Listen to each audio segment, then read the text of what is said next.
All right.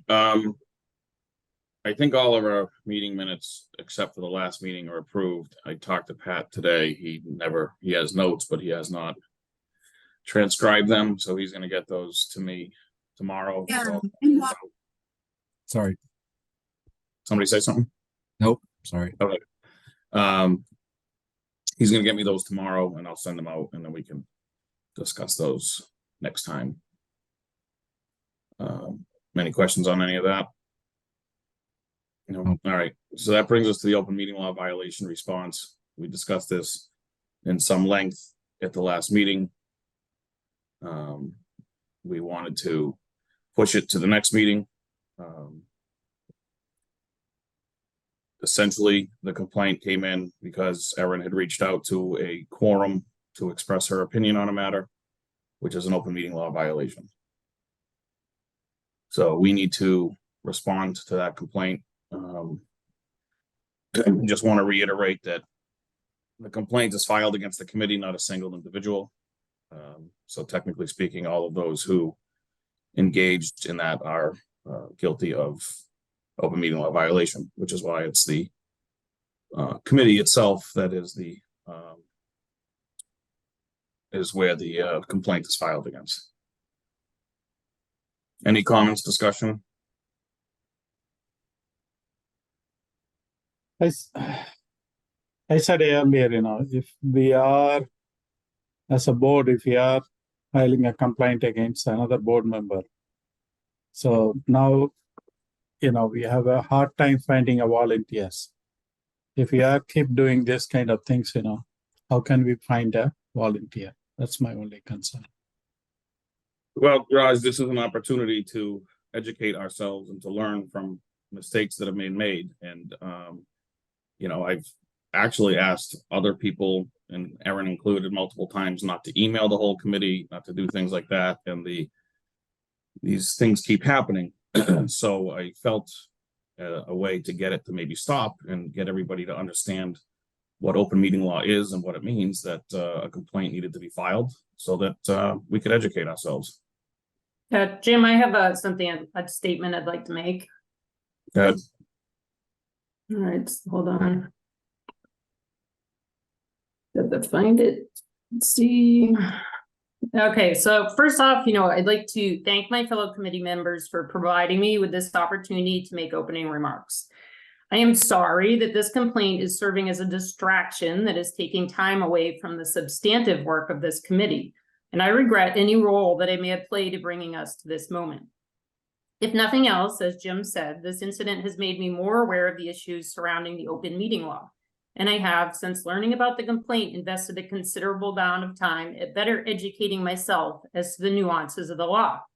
I am certain that moving forward, I will conduct myself in a way that will not lead to future incidents similar to the one before us tonight. I ask and hope that Jim, as the person who brought the complaint, will choose to withdraw the complaint so that we may proceed with the rest of tonight's meeting without being bogged down in any further discussions surrounding the allegations made in the complaint. I will not be taking any time tonight to address the substance of those allegations, as I have been advised by my attorney that due to the limited nature of the information presented in the complaint, I should refrain from such discussion. If, on the other hand, it is Jim's choice to continue with the complaint, I have two requests that I intend to submit as motions to the committee.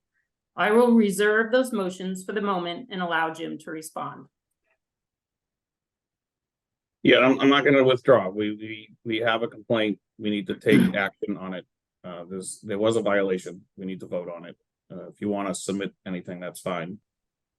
Yes, I do. In that case, before the committee conducts any deliberation on the question of whether an open meeting law violation has occurred, I would like to raise the two motions I mentioned earlier. I will mention now. First, as Jim himself has identified, the complaint fails to identify the names, other than mine, of the individuals that allegedly constituted the quorum involved in the alleged deliberation, and further fails to address the substance of the opinions that were allegedly discussed. It is impossible for me to respond without knowing furthermore about Jim's complaint. I believe the complaint fails to include necessary details that would allow this committee to consider whether an open meeting law violation has occurred. Therefore, I move that this committee table the deliberation for a later date and instruct Jim as the complainant to supplement the complaint in writing so that the missing details, i.e. who were the people involved and what the subject of the deliberation was, are provided that will enable us to determine whether A, there was a quorum that was formed, and B, whether any discussions were conducted that qualify as a deliberation within the meaning of the law.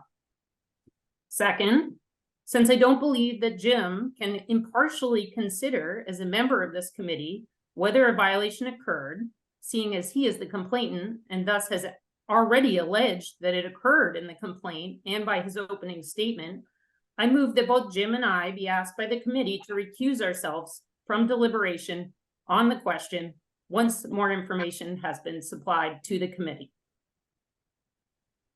We can Thank you, take the Erin. first motion first, if you like. Those aren't motions, those are requests by you. There's no vote on what you asked. So I will respond in saying that what was put in the open meeting law complaint is all that's required to be put in an open meeting law complaint. The discussion about all of the alleged violations occur during open meeting and at this meeting. So that is why they aren't there and they don't need to be there by law. I also have no personal gain whatsoever in filing an open meeting law complaint. So I don't have any conflict of interest or any reason to recuse myself from taking a vote. I, as a resident and citizen and someone who became privy of the open meeting law complaint, felt that it was my obligation to file it. That doesn't mean that I shouldn't be able to vote on it. Go ahead, Jay. Remind me what the remedy for any potential violation was. We hadn't discussed that. That's something that we would come up with as a committee. So Jim, you're suggesting we just openly discuss who were members of the quorum and what happened right now, as opposed to you could clarify for the committee so that I could prepare a response as to Sure. what allegedly occurred, because at this time, no one has any information. So it makes it rather difficult for me to prepare a response. I would Erin, also, Erin, I'm I was in aware the that, middle- I was in the middle of talking, and maybe, just maybe, what I have to say will provide you the opportunity to not have to go where you're going. oh, sorry, yeah, I thought you had finished. I apologize. So, Jim, the potential remedy is for us to decide as a group, and I think I've heard you say that the issue at hand was further understanding of what the open meeting law requires and entails, right? yes, Would it be a remedy if the members of this group were to undergo the open meeting law training that I think we're all supposed to have?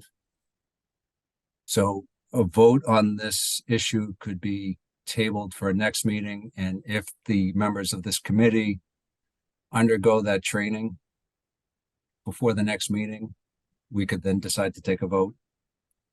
I would go the other way around and say that if the vote is that there was a violation, then everybody needs to take the open meeting law training. Because I think So, as a remedy to prevent future infractions. Jim, at the same time, Erin is also, she said in her statement, she is willing to correct herself. So I don't understand this. This doesn't mean it. think, I think, we shouldn't be dragging this for a long time, Jim. So let it go. That's all I'm asking you. Let it go. Okay, well, let's vote then. And you can vote however you feel fit. Jim, if I may, Go ahead. the committee cannot decide whether deliberation occurred if the committee hasn't been informed about who said or what was said. The committee was informed at the last meeting, Erin. You weren't in attendance. If you would like, I could actually Was bring the it back up subject- to you.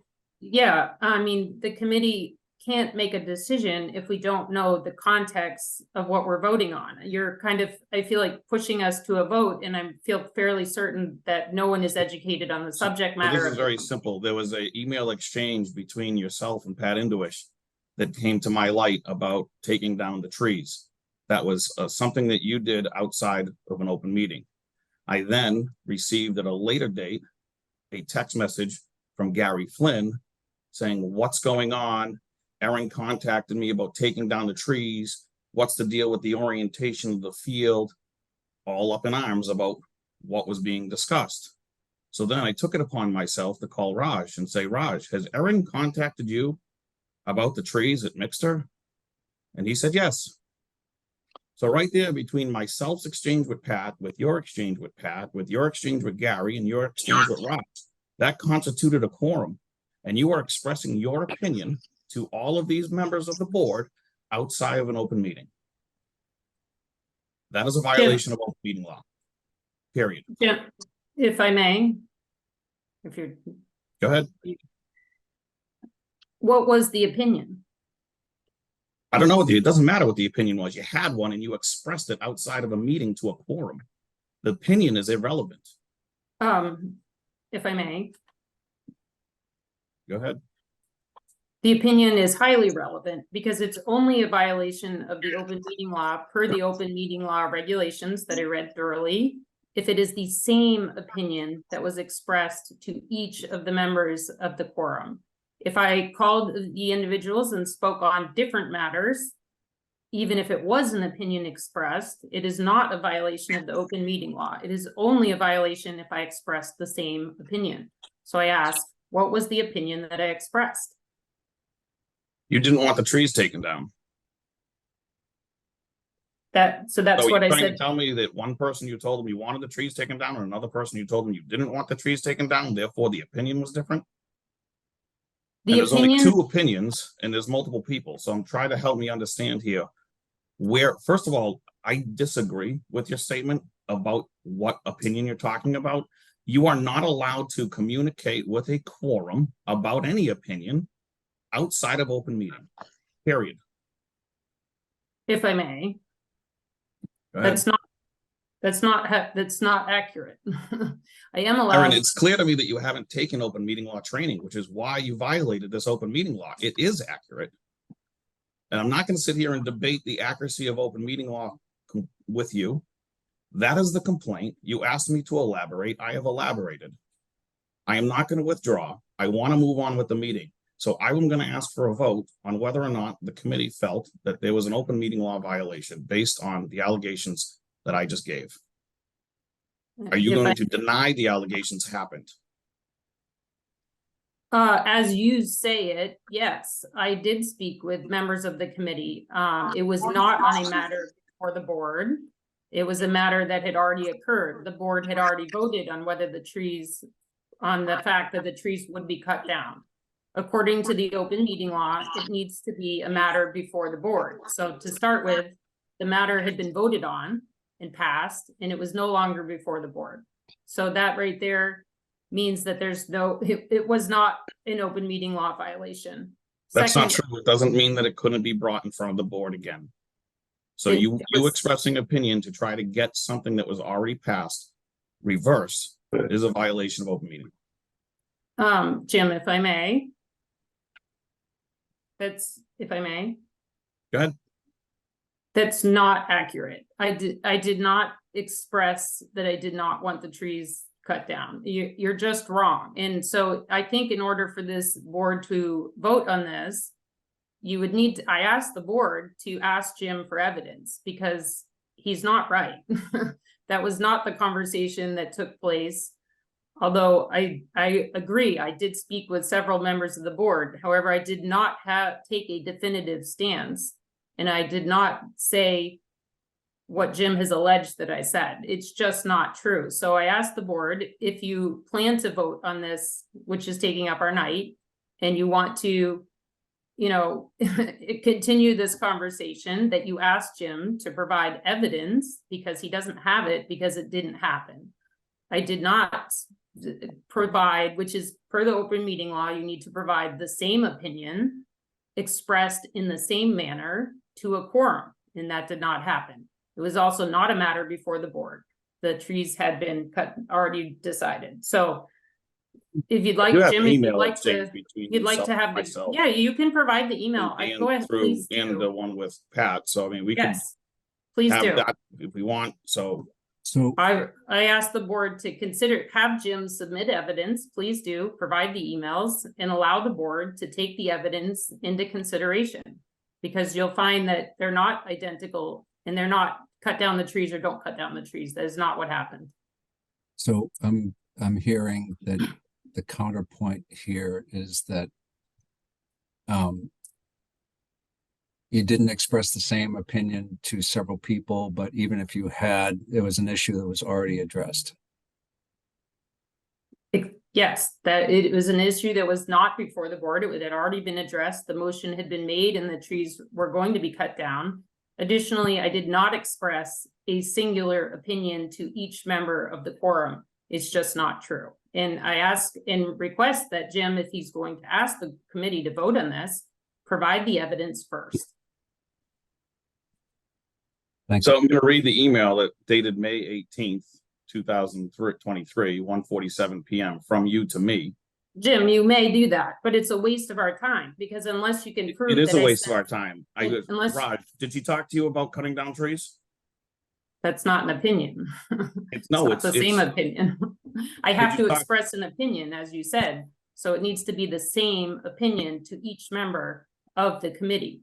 Jim, I agree that the appearances All right, here, I'm done. I just want to take a vote. I don't even care what the outcome is. I want to take a vote and move on. oh, if I may, No, you may not. I want to take a vote and move on. I know for a fact there was a clear violation of open meeting law. I presented evidence to the committee based on information that I've had. I can go through and read email trails if the committee would like. But I know what happened. I have text messages. I know open meeting law violation occurred. I would like to move forward. We have a guest on here from a company who is giving us his time. So I'd like to not waste his time any longer and move forward with the project.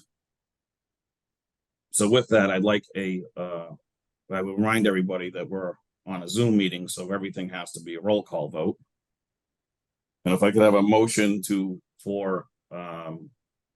vote in favor of the open meeting law violation, I'd like to entertain that now.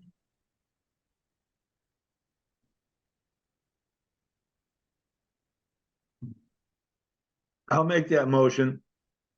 Can I get a second? Second. Jay, that's a second. Any further discussion? yes, but if I may. Good. I again ask the committee that this is premature. You have not been provided evidence. The events did not occur as Jim has stated. You'd be taking his word here versus any actual evidence he's provided, and also on my word that these events did not occur as Jim has stated. Additionally, as chair, it's inappropriate for him to push this forward as he has a position of power and he's using it inappropriately in this circumstance. So I ask the committee to abstain from voting. First of all, Aaron, you admitted to contacting a quorum of the committee. Your concern about what your opinion was is not valid. And as the chair, it is my obligation to respond to the open meeting law request. I had 14 days to do so. I did it within 14, or I attempted to do it within 14 days. It was the request of the committee to move it forward to the next meeting. And it took until now to schedule a meeting as we are waiting for certain documentation to discuss other items. So with that, I will go for a roll call vote. Jay, Yes. Raj, No. Aaron, No, Jim O'Day, Yes. and Jim Pedoni is a yes. That's a 4-2. Motion carries. We will move forward now. The next item on the agenda is, give me 1 second, the review of the 90% construction documents. Has everybody had an opportunity to go through what was sent?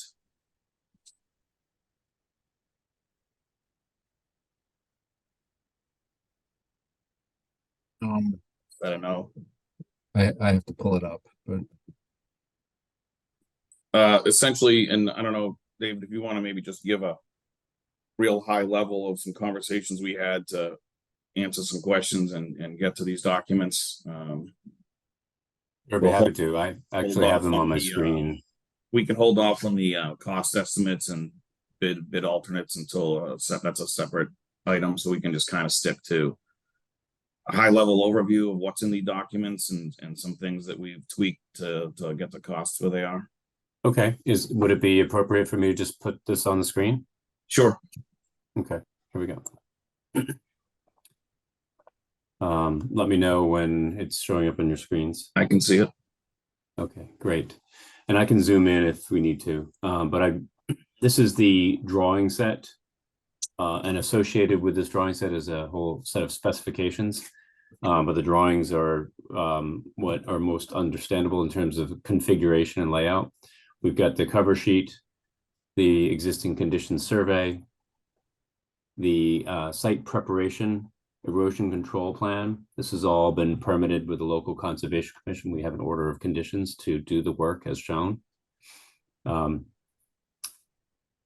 go right to the, this is the site plan, the overall site plan, and I can zoom in a little bit. This 90% set has the decisions that were made since the previous iteration all marked up and highlighted.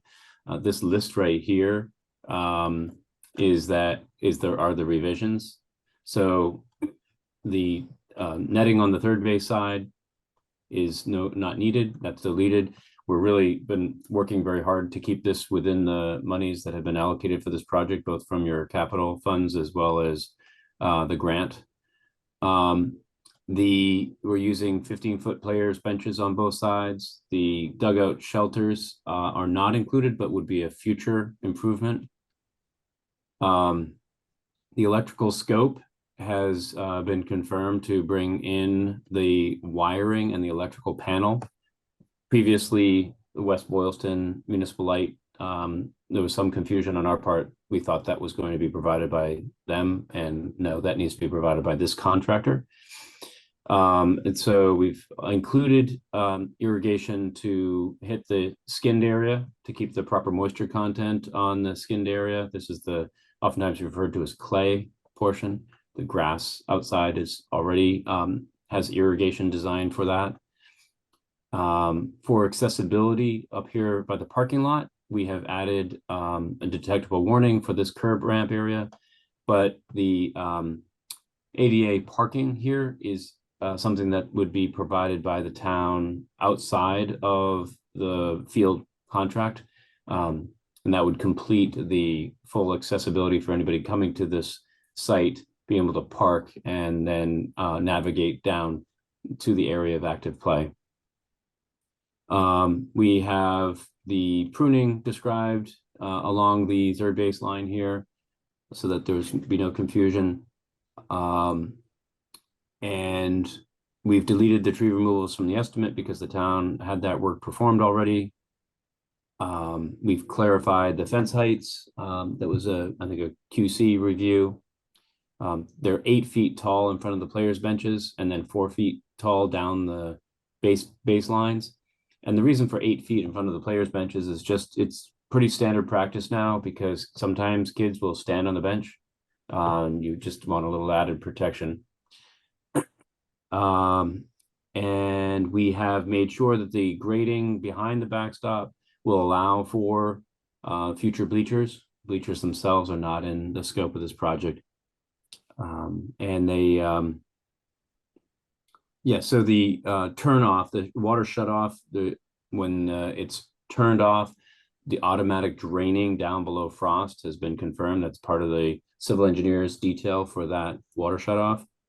And then we've reduced the temporary fencing and necessary for this work just as another cost savings measure.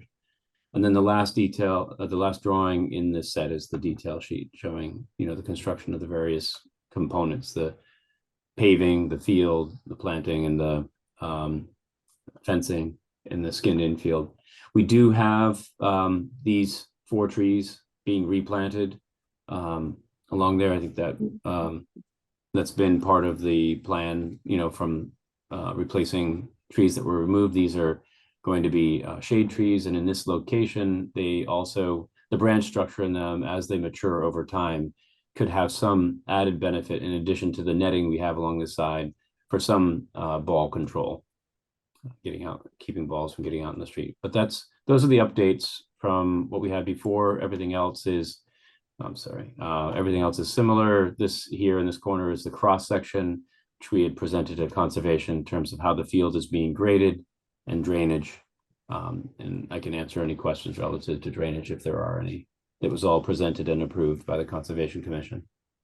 I do have a question through Jim. I'm happy to hold to the end or jump No, in go ahead. now. So just starting back on the handicap parking. Mhm. Is there any reason the handicap parking can't be placed behind the home plate in that level lot? Which would simply reduce the need for the extended long sidewalk. That's not, I don't think that's our property. So yeah, in Behind this home plate. corner, I can open up a Google Street View or aerial photo. This is Prescott Street out here. Yeah, not there. I mean, where it says level area with the arrow. That's the field, that's in the field. Oh, this little corner back here is there's no place to park. There's a stone wall. This is only big enough for a bleacher.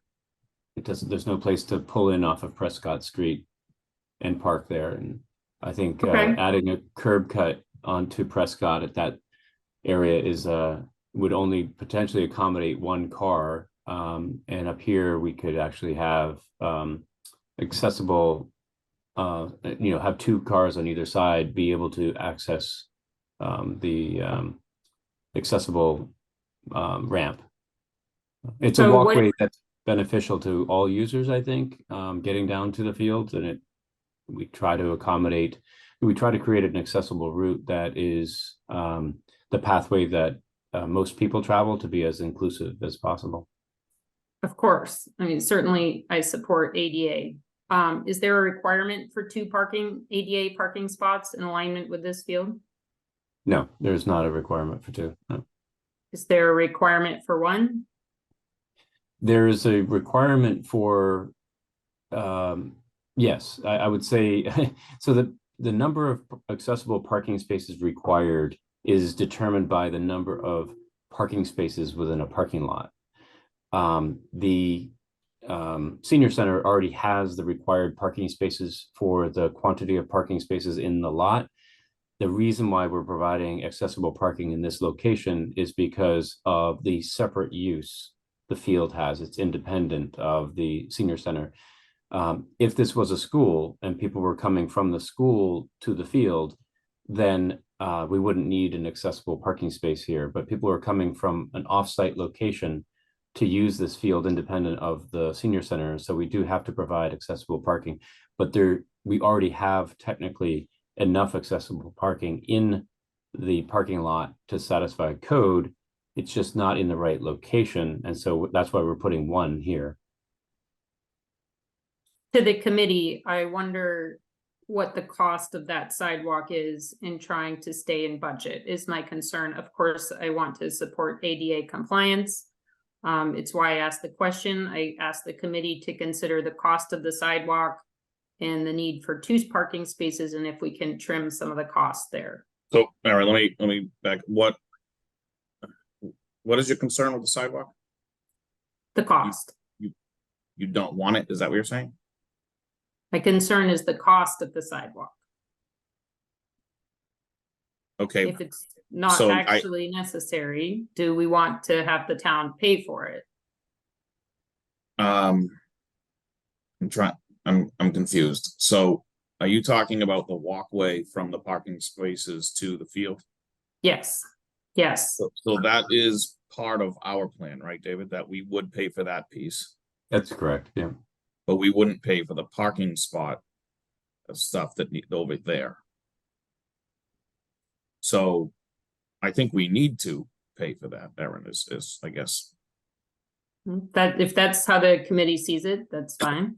Well, I mean, in order to, and that's within the scope of work that we're working with. The parking spots are not. So I think that's a clear reason why we would be responsible for making sure that there's an accessible route as part of this project. And we could push back on the town to make sure that they need to do what they need to do as far as the parking space goes.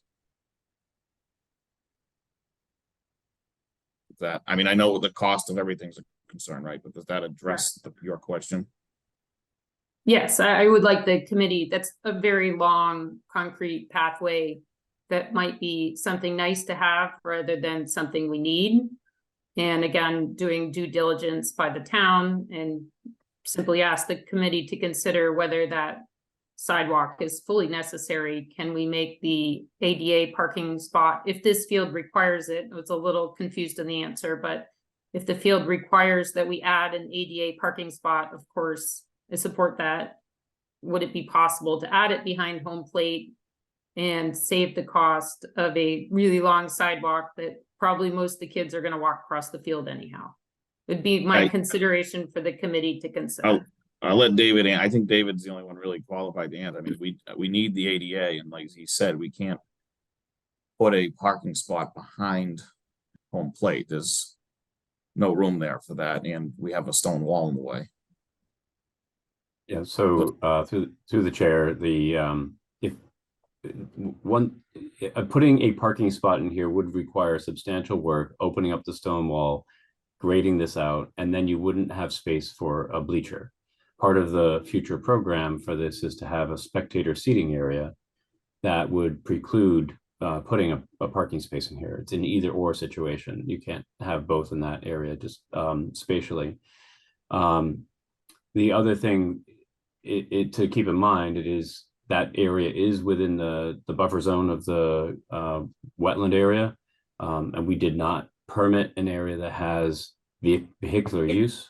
A pathway has, in a park-like setting, the water flowing off of that is considered clean water, but any water coming off of a vehicular area is considered dirty because of, road grime and drippings and tire wear and things like that. So that would mean, I think, getting opening up the decision of the Conservation Commission to revisit that. But from the big picture, I think this place needs to be held in, available for the spectator seating. Spectator seating and the area of active play for a field both require accessibility to them. Once the bleachers are constructed, you will have people coming to watch the games who may need the accessible parking and the accessible route. And this is the shortest distance from the shortest accessible distance from the parking to the spectator area and the area of active play. So I don't really see an alternative way of doing it. David, I think, and perhaps I'm wrong, but translating that into social science speak, for me anyway, I think I heard you say that solution would potentially be more expensive and time consuming than the current. So there's three issues, I guess, with putting a parking space down here. One is the permitting, one is the cost, and I haven't run the comparison between this pathway or parking down here. And one is the fact that it would preclude putting spectator seating in there. Right. In the future. No, I correct. But to answer Aaron's question directly, there's a time value and there's a financial cost to doing so. I'd like to ask a different question along the same lines, is that even if we were able to move the parking spot, wouldn't the accessible route that you have, as you have laid out, still be required by ADA? No, you need accessibility to the area of active play, which would be the field. Hypothetically, you might have a kid, who's temporarily injured in a wheelchair, who wants to be out there with their team, as an inclusive sport. And sometimes, there are sports that actually have children or people with varying abilities participating in the activity. So making access to the area of active play is an ADA requirement, as it has been clarified, I think about 8 years ago by the US Access Board, but also then the spectator seating. So, but the thing is, by putting in a parking space down here, and an accessible parking space needs to have the space for the vehicle and an access aisle next to it. And that, what we would design for one parking space would be the 8-foot wide parking space, and then another 8-foot wide access aisle for the van, potentially to be a van using it. So 16 feet by 20 feet, basically, and that's taking up, that whole area. So if you were to be able to put an accessible parking space in here, you could get access to the field, but you wouldn't have bleachers in that area. So in your opinion, this is the most feasible? In my opinion, it allows you to fulfill the long-term vision for how the field is intended to be used, with a place for spectators. Okay, thank you. Jim, Yeah, go ahead, Raj. yeah, my question to Erin, what is the disadvantage of keeping the parking space here rather than putting it on the wherever you are saying, Erin? I think, whether we put the parking space for as designed looks good, right? So if somebody comes in with a handicap, they can enter the parking, they can enter the field. Right. What do we need on the back? Is there a reason? She wants to get rid of this to save money by putting it on the back and stop having to have Oh. right. Okay. I just correct that. It's not that I want to, it's that I'm asking about the cost of it for consideration for all members of the committee. Oh, okay. I got it. Through the chair, we can point that out when we get to the budget, what the asphalt paving line item Sure. is. Okay. Before we go there, I just wanted, do we have outfield fence here, David? No, there is no outfield fence. There is a fence that stops here and runs along Prescott. And there's a fence that runs along the third base foul line and stops out here. We don't have, Okay. I think if everybody may remember, we ended up, basically regrading the field and using the slope where there's a 2 or 3 foot grade change along the side as kind of the outer limits of the field. Okay. Jim, if So- I may, or if you're continuing, that's fine. Nope, that's it. Go ahead. Yeah. After you, Erin, go ahead, please. And then I have a Jim, question. I went Sorry. with the first one. You go next, Jim. Can you go back to the drawing, please? I'm sorry. So I just Yeah. heard something. There's a declining in grade at the outer reaches of the playing field, right? So as we're talking about parking and handicap or disability accessibility and a grade. So if we have someone in a wheelchair, and so they would be on because the other thing I heard us say, well, kids are going to cut across the field, and I agree with that. But otherwise, they would be on a wheelchair if they're that level of disability, on a wheelchair on this concrete pathway all the way around to either dugout or onto the playing field. And I guess I answered my own question. That degrading would not be problematic for someone utilizing a wheelchair, because they would just take the concrete pathway. Is that right? Yeah, through the chair, yes, this pathway has been graded so that it meets it's under the maximum slopes for ADA compliance without a handrail. Yeah. So that's 1 foot horizontally and 1 foot vertically and 20 feet horizontally.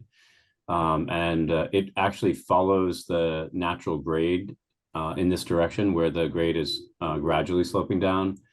The grade that I was describing previously is pretty much holding the lower part of the grade here, and this section actually shows it even better at the base of this slope that you have now by the parking lot. And then we're raising the grade of the field towards the infield to reverse pitch the field in this direction. That gives the surface of the field more separation from groundwater. It provides the granular fill that's brought in to raise the field, provides a drainage layer that allows the underside of the root zone to not be anaerobic, meaning like it won't be saturated so that the roots will get good growth. And we also have collection on the low side. So this point at the base of the slope isn't any worse than it is now. We're just reverse pitching the field and towards that slope. Okay. All right. Thank you. That certainly answered those questions. Thanks. Sorry about that. Thanks, Jim. Erin, you had something else? Yes, off of ADA onto the drainage there, I was just noting the contour lines and the pitch of, as you were mentioning, 527 and 528, that's a foot difference. It looks like the way the water flows, if you go down, we're not on ADA, let's go to the bottom. Sorry. Yep, that contour line right there, if you don't mind, thank you. It appears that the water may, and I'm not an engineer, and actually one other question I just had was, were these plans stamped by an engineer? But, so I'm not an engineer, but please explain, it looks to me in a layman's eye that the water is flowing to the outfield and I don't see a drain under the stone wall. Can you just maybe elaborate for me a little bit more on where that water is going? Is it going under the stone wall? Is it going to the outfield? And were these plans approved by stamped by an engineer? So they have not yet been stamped. Well, they were when they were submitted to the Conservation Commission. This, when we go out to bid, the bid documents aren't required to be stamped, but we can have them stamp them again. Tim Power is our civil engineer who developed the drainage design. What we have along here is an under drain system. These are under drain pipes that come to a collector pipe.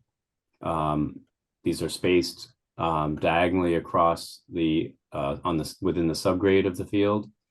So the amount of surface pitch along this area here is what you're focused on.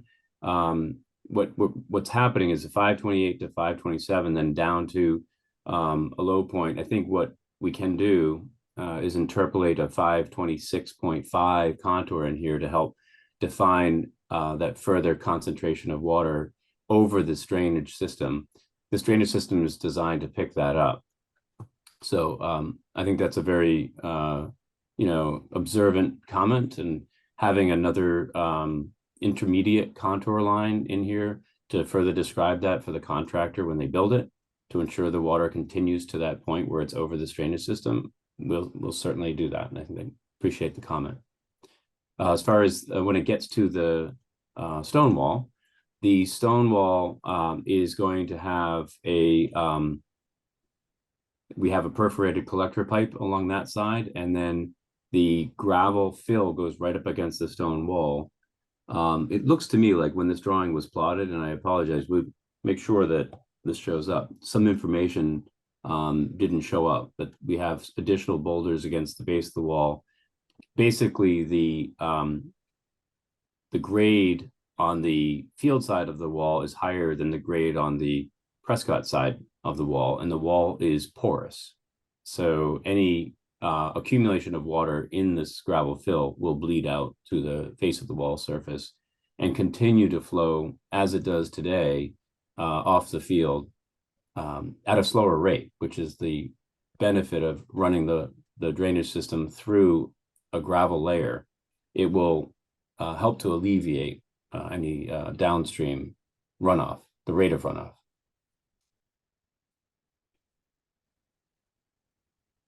Jim, if I may, or anyone Yep, else? go So I understand there's drainage pipes at the lower level.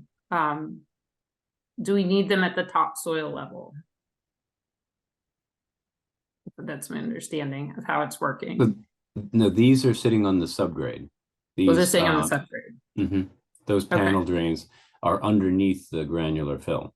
And So- that is to prevent groundwater from coming up through and saturating that gravel fill layer. Okay, so if I'm understanding, the water is going to flow to that corner, but because of the grading, it's going to make it out through the stone wall more efficiently. That's correct. Yep. I have a question on the topsoil amounts as well, but Jim? Go ahead. You state there that there's a 12-inch topsoil right where your cursor was, athletic field seeded 12-inch down below on the zoom in part. Yep, lower right, it says 8-inch topsoil.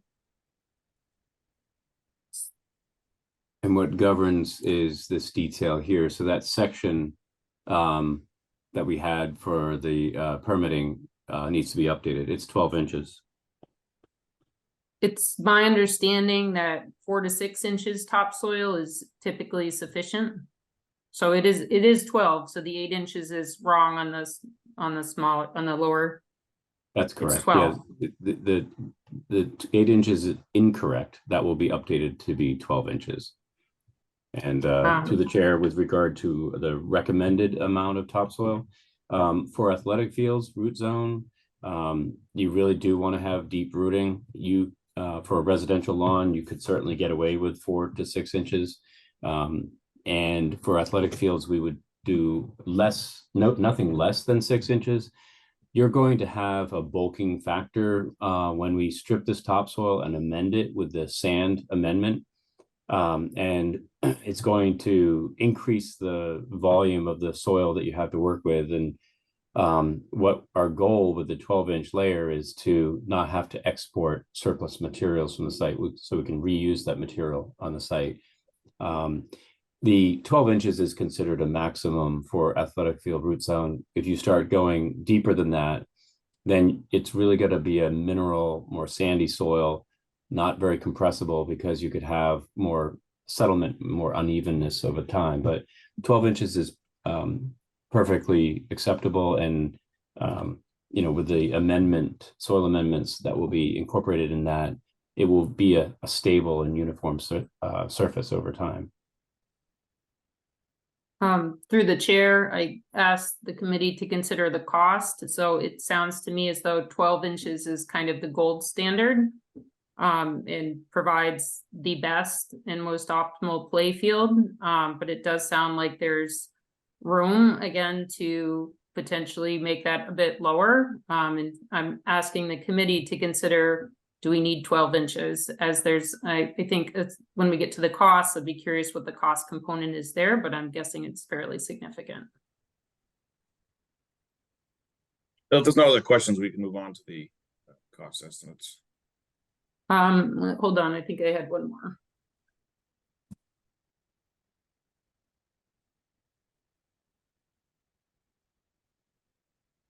Soccer playing fields, we haven't really mentioned that at all. And I just don't see any lines on there for soccer fields, so I'm curious, because I didn't see it outlined.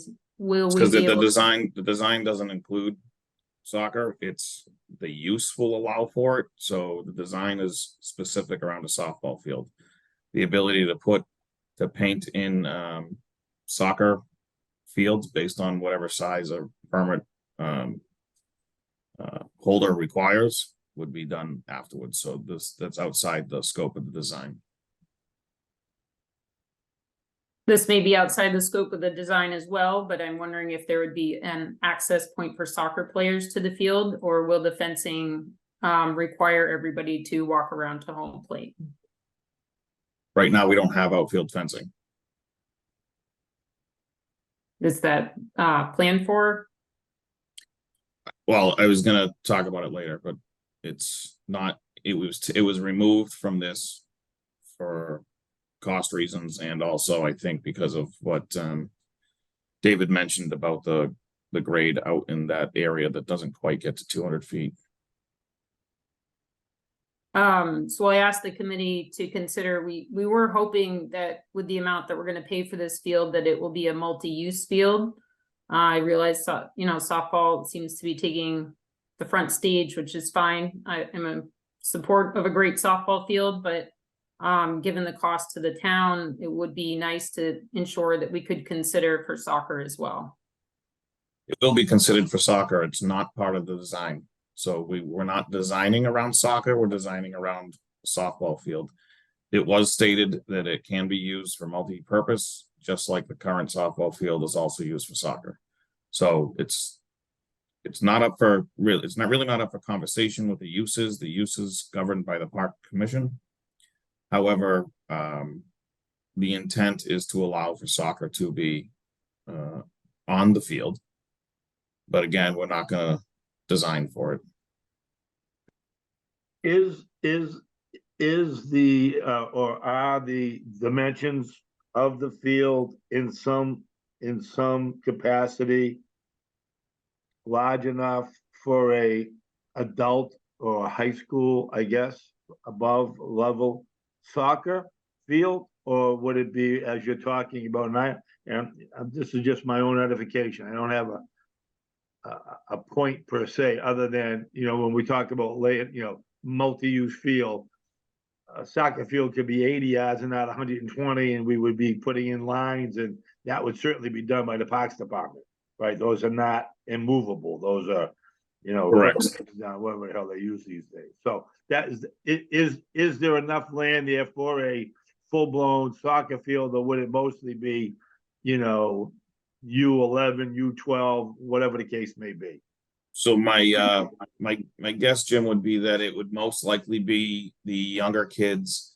I know in the past the youth soccer organization has not wanted any kind of dirt in their field. Okay. So based on the land that we have here, we would have to go over an area of dirt, like the infield, in order to build bigger fields. If you see how the current softball field is painted, they don't paint on any of the dirted areas of the infield. Everything else is just the outfield. So I think we could accommodate that.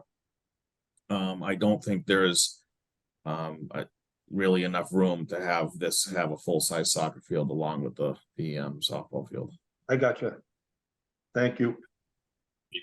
This rectangle here that overlaps the skinned area, the clay area, would really only be like a U8, U10 down in this corner. Okay. Oh, so that's a U8, U10 in that aspect, and it's still overlapping. Right at this point here, yeah. Okay. When you're talking about full-size varsity high school soccer, you're talking about like 180 at a minimum for the width, plus your 10 or 15 feet of overrun space, and we've only got about 135 feet wide right here, right?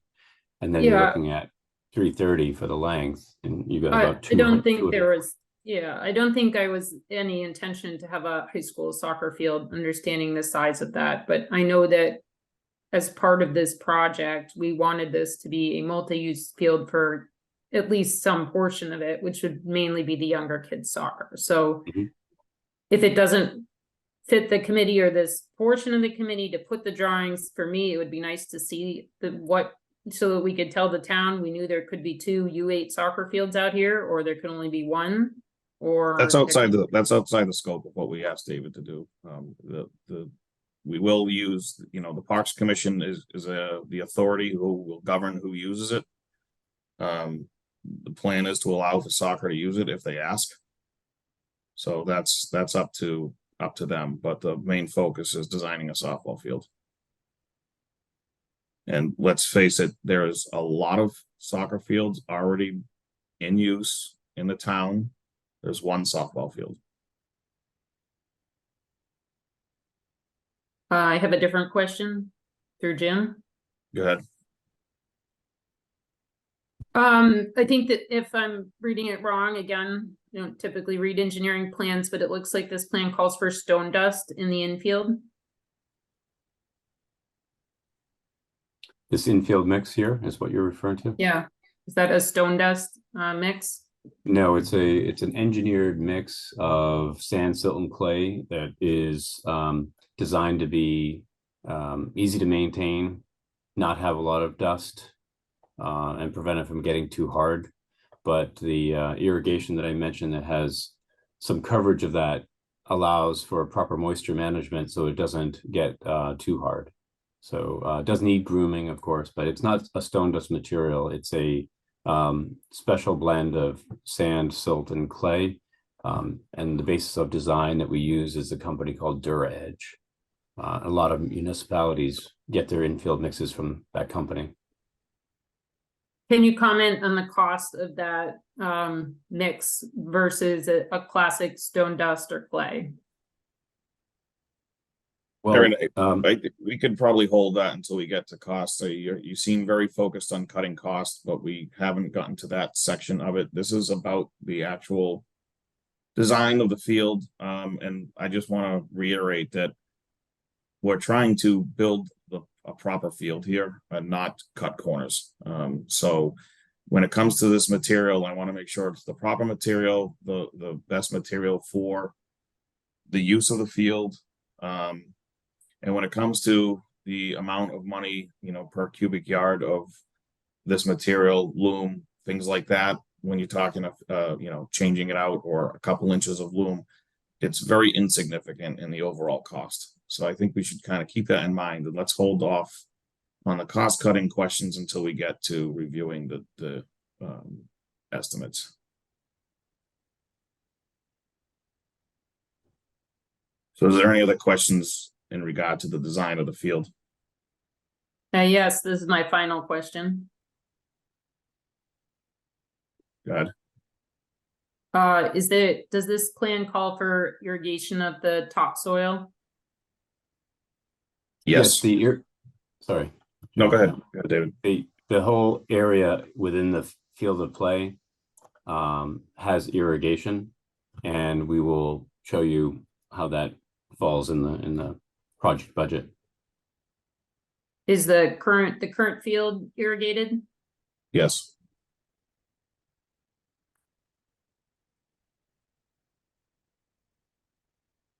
Anything else?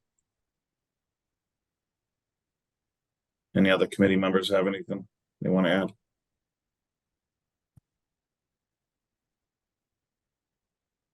All right, with that, we'll move on to cost estimates. David, do you want to pull that up too?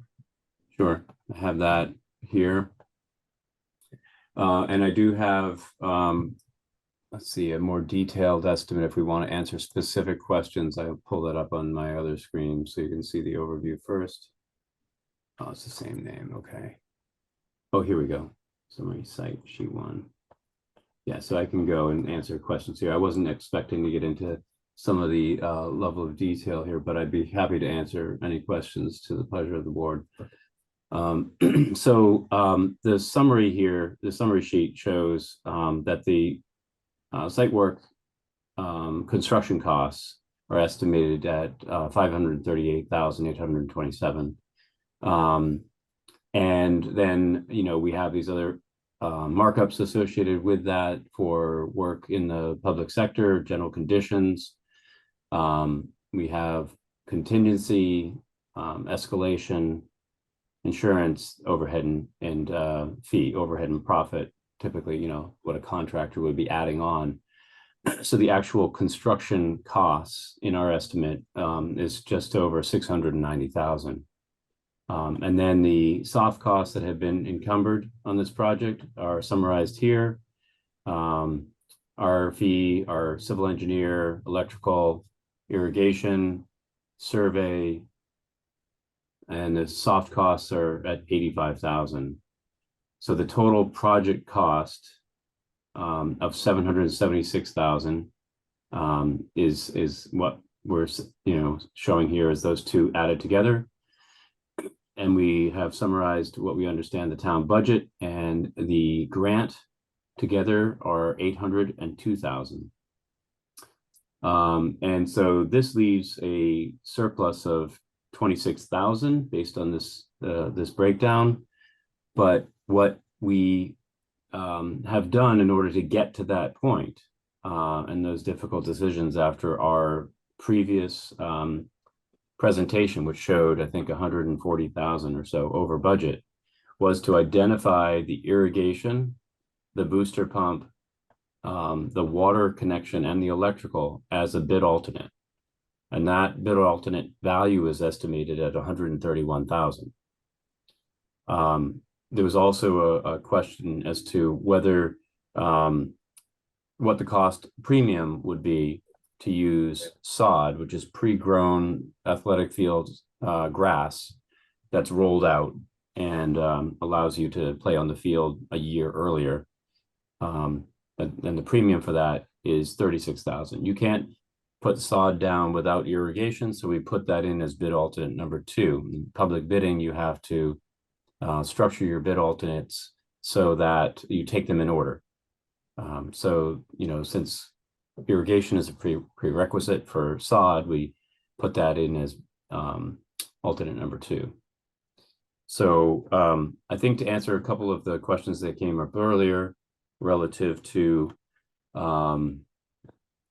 soil, let me just get to I think I want to work backwards. The skinned infield mix. These are the numbers that flow into the construction cost value. Foul poles, field mix. Sorry, I should be able to put my fingers on that right away. Oh, here we go.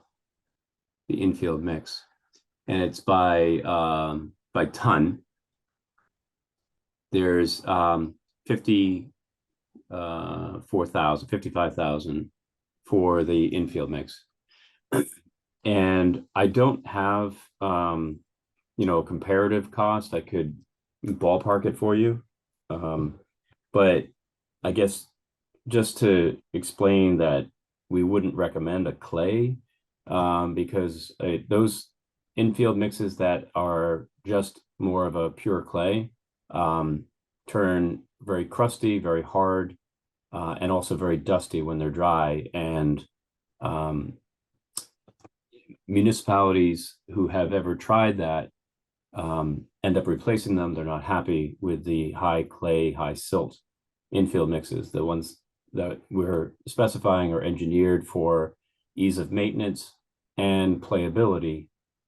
So it's really not recommended. Stone dust, some municipalities have used stone dust. It contains a lot of small fractured stone. It can be very abrasive.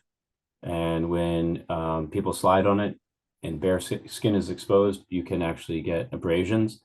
The infield mix that we have is that we specified is based upon natural sands and silts with a little bit of clay. And that ratio it's a much, I guess, finer, smoother material than a stone dust would have. So I wouldn't recommend going with clay or stone dust as a cost savings measure, because either way, I think the material itself is not the right material for this application. Other municipalities that have tried it end up wanting to replace those materials. Also, what the current softball field has, and we've had to replace it multiple times because it breaks down and becomes almost like a powder and has no backing to it.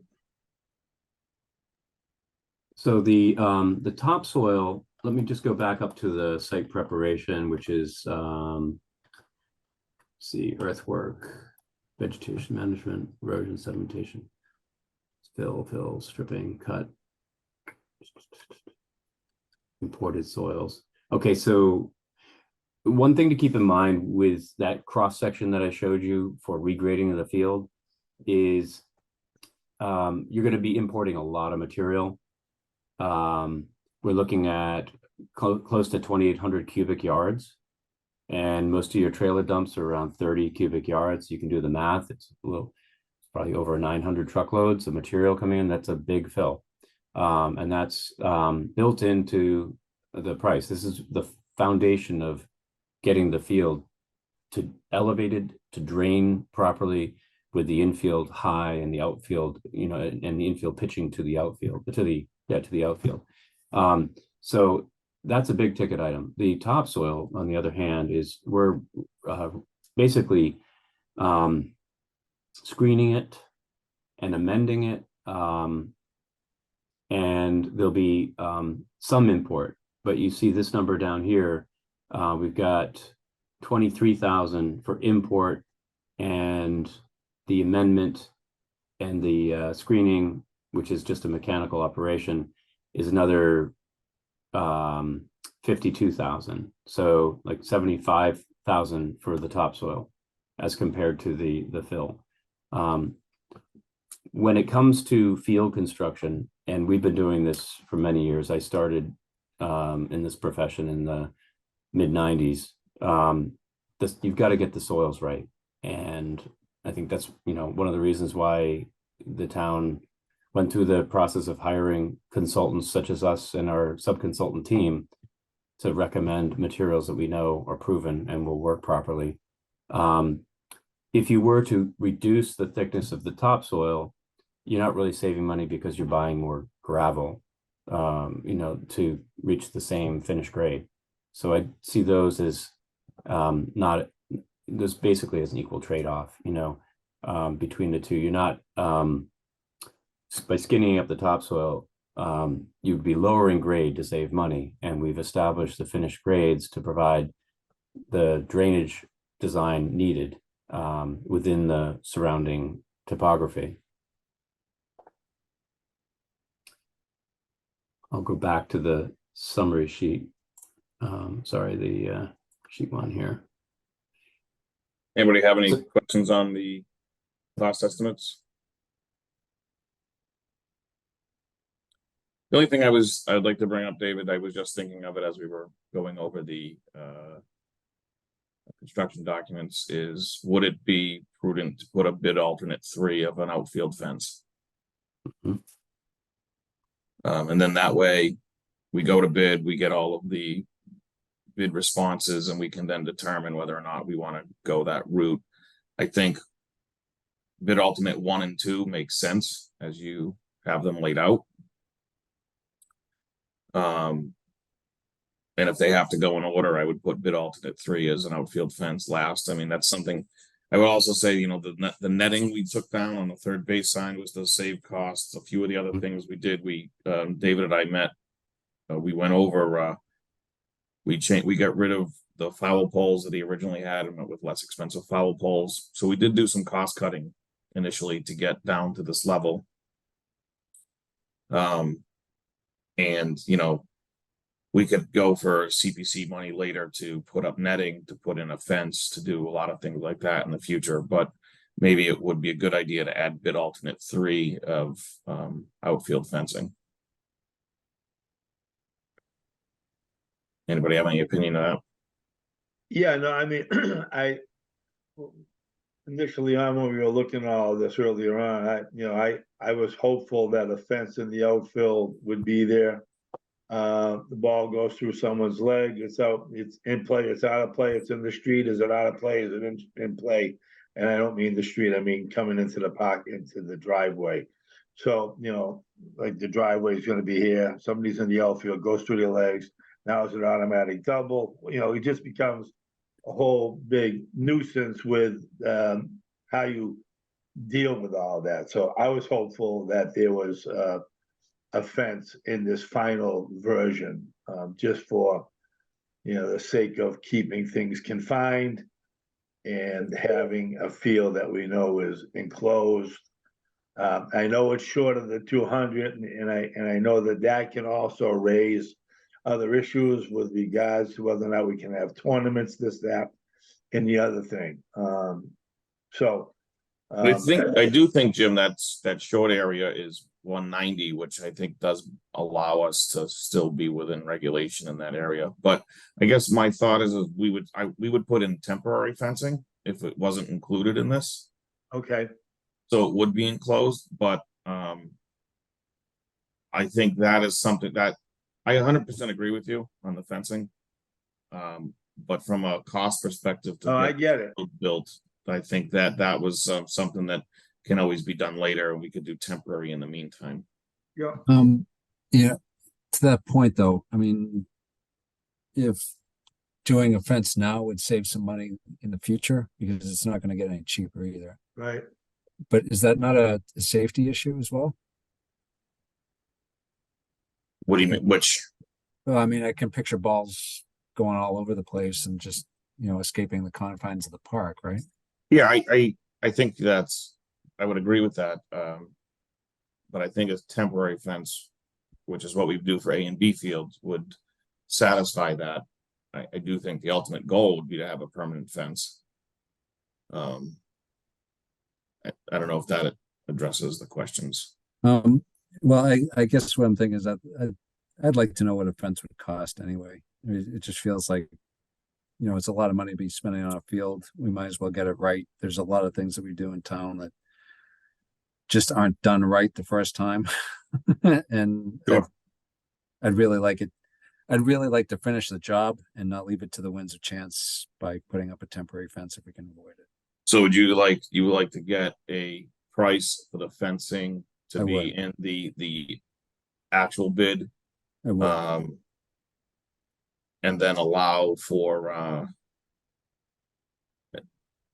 and then keep it, so not a bid alternate, then part of the original bid, and then the other two of the bid alternates. Well, I mean, whatever you got, whatever everybody else thinks makes sense. It's just that I'd like some consideration to understand what a fence would actually cost in there, because I think, well, if ultimately the goal is to have a fence in there, then we need to express that right now. And then, So I think getting a price, we could just get a price from David and then have a discussion how we want to move forward with it, right? And it doesn't, yeah, we don't have to decide on where it goes now. We can get the price first. right. I mean, I think our best chance to actually If- get a fence is to get it when we do it right now. You know, like Yeah, that's you're probably right. And So, is there a typical height that is considered for a softball field? I mean, is it, you know, 3/4 length or of a 6 foot person, or is it waist high? You know, personally, I'm not a fan of the waist high kind of fences, because I think they then can become somewhat of a safety concern. But I don't know if there is in fact a specific height that they at least have to be, and can they be of a certain height? David, you have that info? Yeah, I'd be happy to answer that. So there's a couple of different standards out there, ASTM and the American Sports Builders Association. Of course, the leagues themselves, depending upon the age of the player. This being a municipal field that's going to have players of various ages, I think we'd want to default to the taller of the fence to deal with, to be able to accommodate all users. Right now, we're showing a 4-foot high fence down the foul lines. But a recommended height for an outfield fence is typically 6 feet in height. It definitely does stand out. I've just drawn in here for purposes of visual. The red line represents the irrigated field area that you could use if you put a fence around the perimeter of that for both softball and soccer. You use soccer in this area. The blue line represents the actual continuation of the outfield line. So this would be that extra space, if you will, that you'd lose that whole kind of home run feeling, you know. But in any case, whether it's a 4-foot or a 6-foot high fence, we'd recommend a safety cap on it. And it's one of those round corrugated plastic pieces that if an athlete jumps up and then lands on the fence, they're not going to get injured on the top rail of the fence, or it's going to reduce the bruising that they'd get. The fences always have the fabric, the chain link woven fabric on the field side of the fence, so you're not running into the framework on the fence. That's another safety feature. But I just very quickly measured this off. This red line is 400 feet long, and the estimate that we had prepared by a professional independent cost estimator, PMNC, is outlining the 4-foot high chain link fence at $65 per linear foot, and an 8-foot high fence. We didn't have a 6-foot in the design, but an 8-foot high fence, which we have here, is $85. So if you were to split the difference and say 75 for the 6-foot high fence, which is a reasonable assumption at this point, just to give you an order of magnitude value, 400 linear feet times 75 is $30,000. So that red line, in just ballpark round numbers is about $30,000. We're not that far off of with the 25,000 left over of the original price then to consider maybe putting the fence in. Let me go back Shannon, to if I that. may, Well, go ahead, Erin. if we are talking about this fence now and the cost for the fence, I ask that we consider including a gate.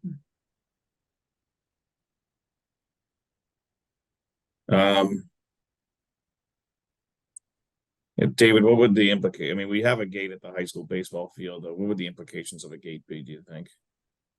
There any You would safety want concerns? a gate for maintenance anyway, and getting your lawn mowing equipment in there, and it would probably make sense for it to be kind of down at the, when this walkway comes down to a more level spot over here, or potentially over behind the senior center sign.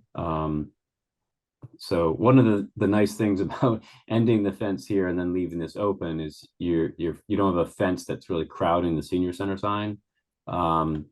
So the edge of the, this is probably really hard to see on your screen, but this is actually the edge of pavement for the driveway coming into the senior center.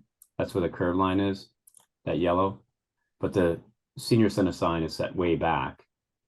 So by putting this fence in here, you may be in a situation where somebody would want to relocate that sign to be a little bit closer to the curb, a little more visible.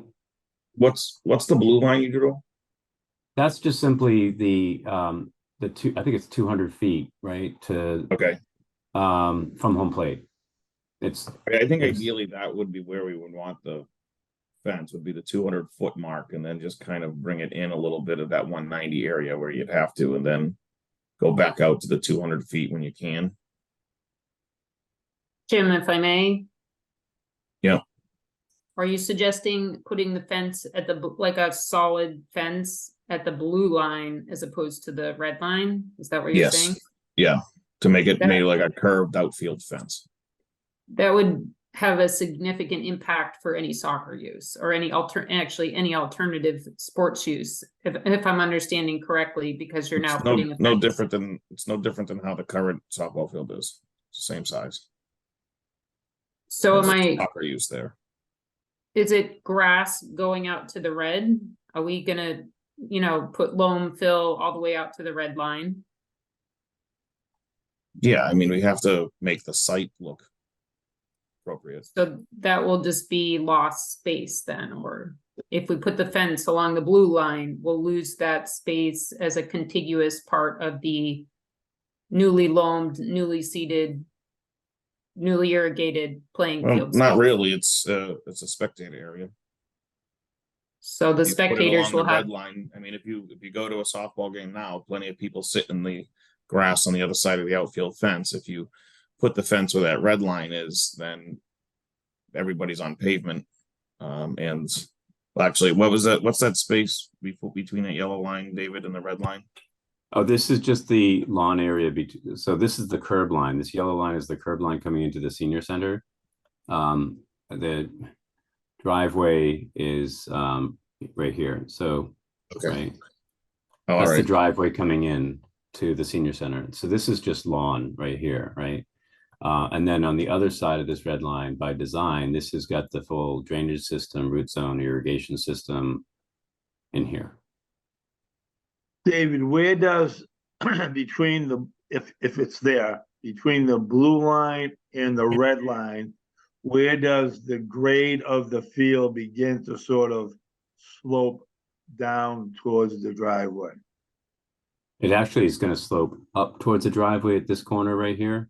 Okay, And it's really pretty much level with the driveway down behind the senior center sign. okay. So But the up red until- line represents the edge of the level field area. Okay, so if between the red and the blue, anywhere in between there, you would maintain a level playing field, right? There would be no discernible evidence of there being any kind of incline or decline. Right. I mean, it's a playing surface that has a pitch to it. And like we discussed earlier, we'll clarify that with a intermediate contour line and a center line of swale concentrated water flow. But it for all intents and purposes, when you look at an athletic field that has a 1.5% slope on it, people see them as flat. Okay, cool. All right. Great. Jim, if I may. Yeah. I asked the committee are for seriously considering the blue line fence that will significantly impact what I believe we stood before the town and pitched as a multi-use field. And additionally, if we are going to put the fence line there, then we don't need to do all the irrigation, soil work, and would impact the overall cost of the project because people sitting on grass don't need to sit on really nice grass. So I feel like there's some significant implications to putting a perimeter fence where the blue area is that do go against the original purpose of this field and for which we're driving for. So I'm going to clarify again, the original purpose of this field is a softball field. We will allow for other use. We did not advertise a multi-use field. We said we would allow for other use. We're building a softball field. Looking at the area between the red and the blue line, it's not going to affect irrigation. We're still going to need the irrigation in there to handle the area that we're putting grass. I personally just think that an arced outfield looks better than what the red line represents. So your primary concern is aesthetics. Yeah, and what is, I guess, normal? I mean, David, do you see a lot of outfields that are jagged like that? We do see municipalities who have multi-use fields. It all depends upon what your inventory is townwide and how to accommodate program. So it's not unprecedented. I drew the line in a pretty jagged form, but we'd probably be able to arc this portion over here, have it flatten out and be kind of a straight segment over here. But I'd say that it's acceptable either way from a sports standpoint. But once you put the permanent fence up over here, any overlapping field, other uses would go more at a diagonal, more in this direction. If I was to kind of draw on here, you'd have, more of a field overlapping there. Let me see if I can make that more visible. So it is it's fairly significant. I mean, we're at 90%, right? I mean, our irrigation consultant would redesign the irrigation to, well, you said you'd want to irrigate that. Never mind. So we'd leave that irrigated, I guess. But typically, we distinguish between what's inside of a athletic field fenced in area from what's outside of it, and standardize maintenance practices associated with that delineation. I just would like it curved. I think it looks better. So if we needed to make that blue line a little deeper on, the first base side and arc it so you have less of a big, like, jagged line in there, then I'd be fine with that. Yeah, I see your point. I see both points, frankly, but I think the real question here is, are we looking to bid this out with or without a fence? I mean, I think trying to absolutely define right now where the fence is going may not be the most efficient use of our time. Do we all agree one way or the other? Are we either going to ask for the bid to have a fence consideration or not? I think. Yeah, I agree with you, Jim. I agree. So, and I think, unless anybody objects, I'm hearing we want to add the fence to the main part of the bid. Yes, please. Jim, that a yes? Yeah, I'm sorry. Yeah, is there a Okay. motion or whatever? Yeah, no, I'm a yes on that. Yeah, I don't know if we need I don't know if we have to vote. I think if we're all agreeing, then we can just. Jim, if I can ask a question. Well, can you answer whether or not you want the fence part of the main bid? I'm not sure I understand what that means. If we ask for someone to bid it, don't they necessarily have to draw a line and give us a cost based on the line? Or can we ask for a bid when we don't have can we just say how much would an outfield fence? We're at cost? 90% of the construction drawings. David will finish that before we go to bid. It's a matter of, do we want to include fencing in the main piece of the bid, or do we want to create it as a bid alternate, or do we want to leave it out? That's the question. And right now, myself, Jay, and Jim are all saying to put it in the main part of the bid.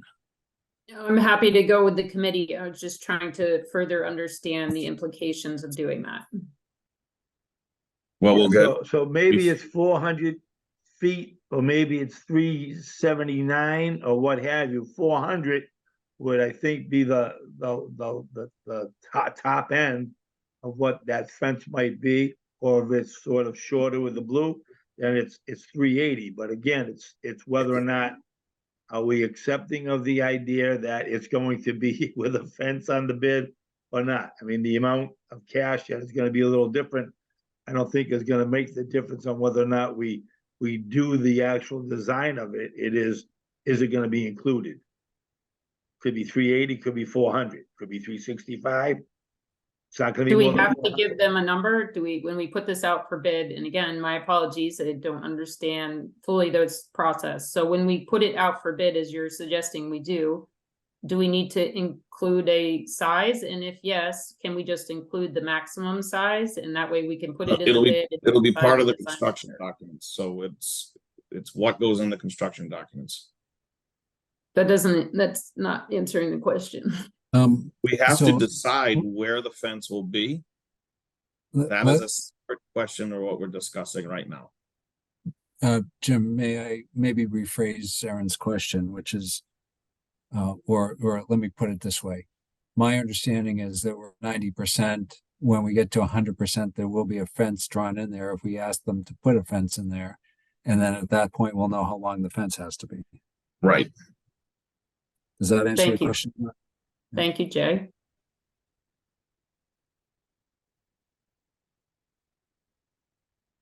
All right.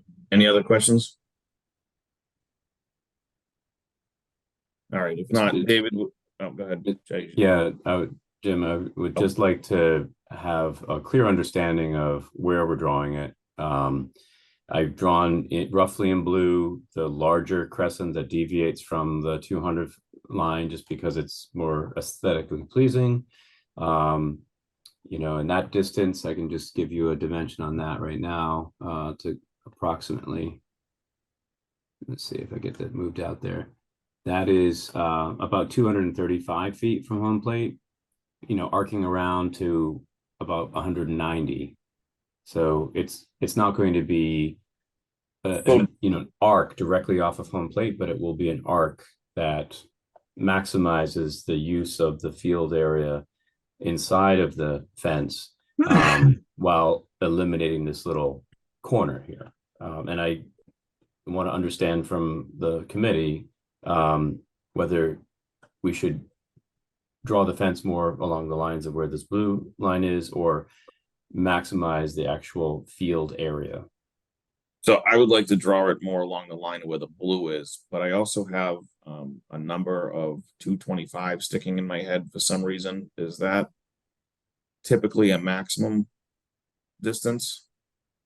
It's it's on the upper end of the range. Yes. So, So like 190 to 225, I think is what we talked about many meetings ago, about being basically the range, the acceptable range. So I think we should go to 225 and maintain 225 wherever we can, all the way across, all the way around, I should say. So we come in where we have to, and then we extend back out to the 225 if we have that, and make it more arcing. That's pretty That close good with to what everybody? I've shown. No, I'm opposed to this fence line. So you don't want to make something that meets the regulations. I would prefer the red fence line, which will make maximum use of the field for many activities, particularly since we're going to do the topsoil and change the irrigation for that. I would like the maximum usable playing space. I'd like the blue line. Jim and Jay, any opinion? Remind me how much space difference between the two? So I just moved the blue line into the 225 mark, and it's, let me just see, it's probably about 10 feet in from the red line at this point, but over here, at the maximum point, let me just look at that. Say at this point, right over here to over to here, it's about, say, 45 feet in.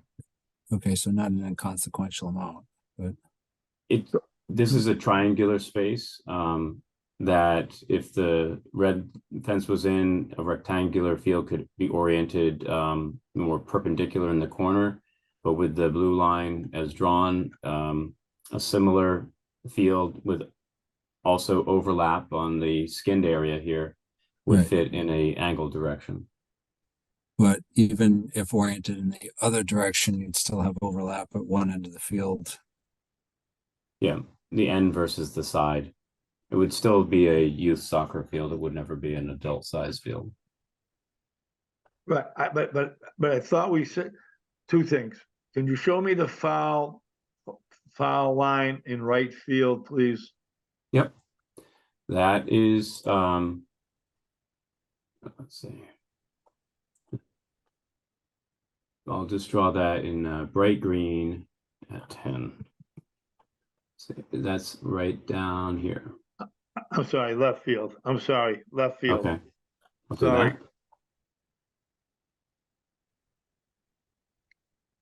that. Okay, so the blue line. Right, so the blue line of the outfield, where does that wind up? I would continue along the red line here.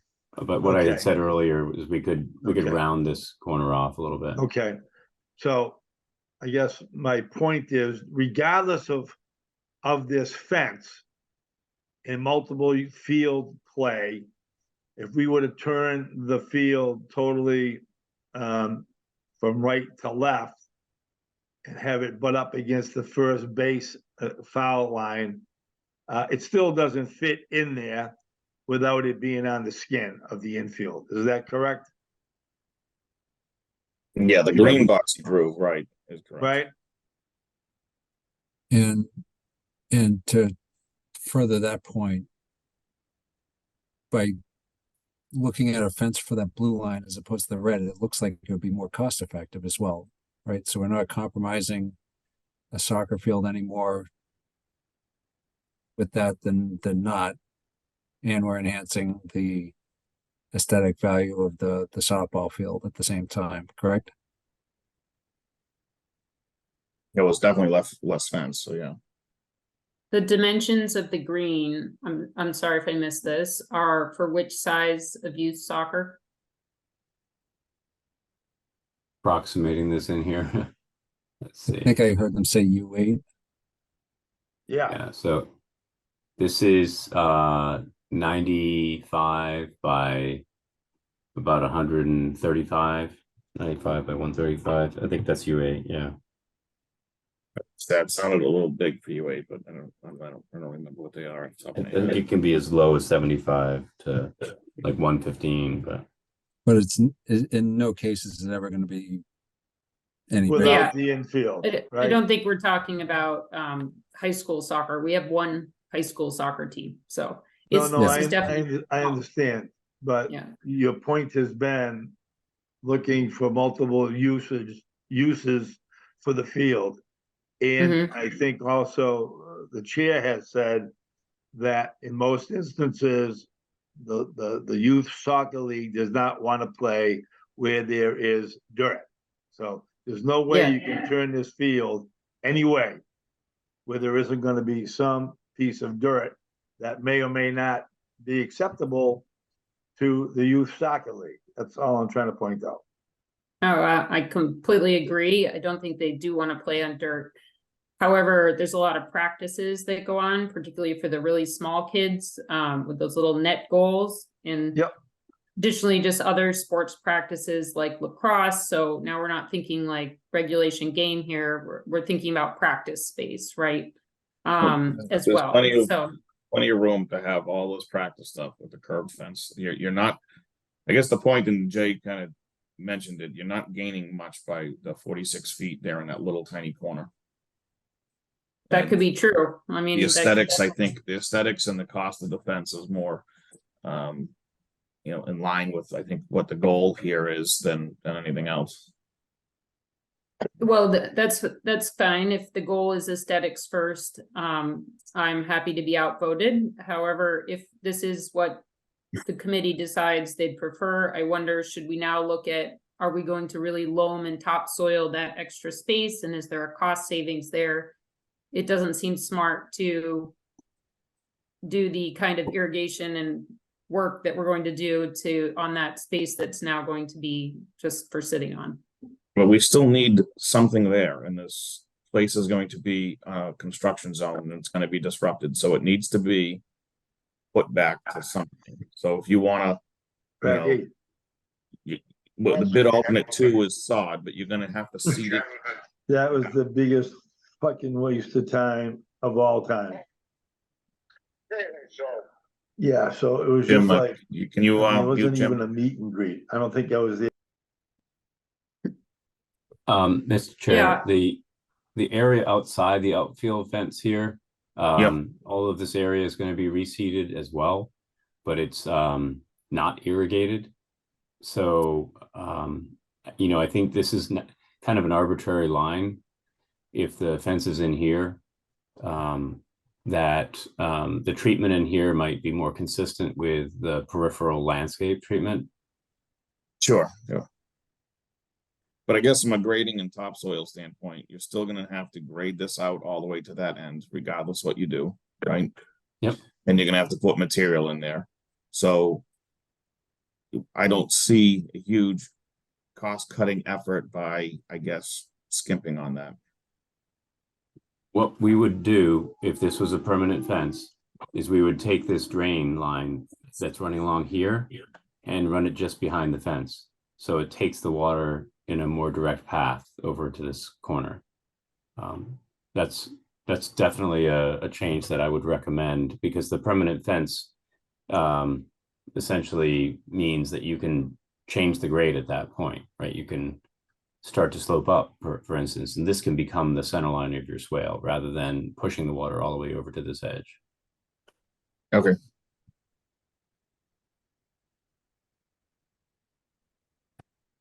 All right, so we in agreement that we're going with the blue line? Jay, is that where you were leaning? Yes. Yeah, Jim? it's I'm good with the blue line. Okay, I'll vote no. all right, well, the majority went with the blue line. All right, is there anything else we need to bring up? I was gonna ask next steps from David once we're done. I'm assuming you'll make some adjustments, David, get us updated costs, and I don't really see the need to meet before 100% completion. Is that accurate, or? That's right. I mean, I would take this as the direction to proceed. We will have the 100% bid documents that we're anticipating. The schedule that we presented back in June is still really the ideal scenario, where we can get this out to bid like right after Thanksgiving. And then you've got a good 3 weeks where contractors are not really consumed with holidays that are looking to, start to schedule their 2024 season. And we can get a bid opening right before the end of the year holidays, or maybe right after New Year's. And that gives us plenty of time to get their submittals in and approved, and they can get their orders placed and be ready to start this work, soils and weather permitting, in the spring. The end goal is getting the landscape established and seeded by the end of August. because then you've got the entire fall growing season for the grass to germinate and take root. So that's still the ideal scenario. Is that the and- same even if we go with the sod? So sod might just, I mean, the thing with sod, if you know, you're gonna with seed, you're gonna have the fall growing season, and then you're gonna want the spring growing season for that to mature. Yeah, I would say you're not going to be putting sod down in the middle of summer. That's really not recommended, even with irrigation, because in the heat, it doesn't even grow. It just sits there and waits for a cooler weather. So you'd still want to put the sod in at the same time. It just means that you would be able to use the field in the spring of 2025. Okay, That's the only real advantage to sod over seed, is picking up the spring season earlier. all right. Because otherwise, we're not looking at being able to use it till fall of 25, or Correct. summer of 25, or fall. Potentially the summer, 2 seasons. And softball is not a very intense use like football, rugby, soccer. The cleats and the ground ball sports tend to really tear fields up. Softball is not nearly as aggressive on natural grass. So after 2 growing seasons with proper maintenance, when I say growing seasons, we're talking about the full fall season and the full spring season, meaning that by, end of June 2025, it's very possible that the field could be acceptable and turned over to the town. But if we went sod, we could do spring of 25. Right, we'd want the contractor to be on the hook for ensuring, verifying that the sod survived the winter okay, they did the spring maintenance prior to handover. But yeah, then it would be available for use. Okay. All right. We'll schedule another meeting when I hear back from David. Other than that, unless anybody has any other questions, I take a I motion. have one final question, Jim. Yeah. At what point will the plans be stamped by an engineer? We can have our civil engineer stamp the 100% set. That's fine. And we're also registered landscape architects, which is we have the same education as civil engineers when it comes to field design. It's not a requirement for public bidding or permitting, but to your satisfaction, it's no problem having our professional stamps on the drawings. David, for my own edification, what does it mean to be stamped?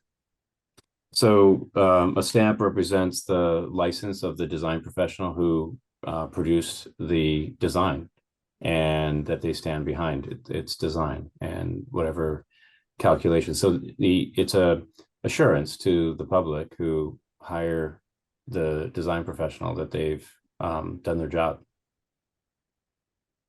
Jim, if I may. Go ahead. Yes, as David was clarifying, thank you, David. There is a measure of accountability for the firm that does the work when there's a stamp of an engineer. It's my understanding if there's no stamp of the engineer, it's more difficult to go back to the firm if there are problems on the field. So I asked the committee to consider that.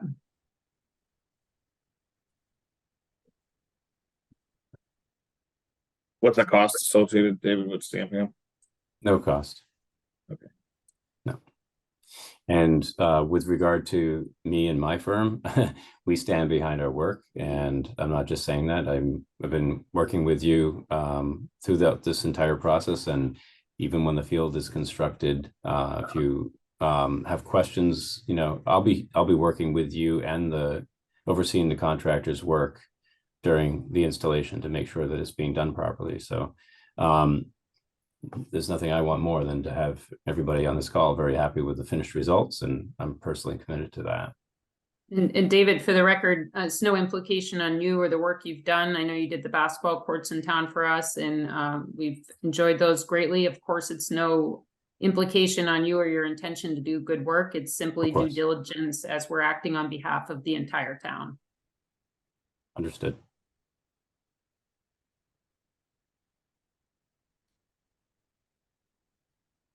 Okay, if there's nothing else, I'll entertain a motion to adjourn.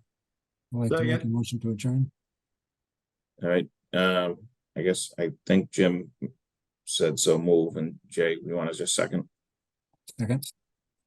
All in favor, Aaron, Aye. Jay, Aye.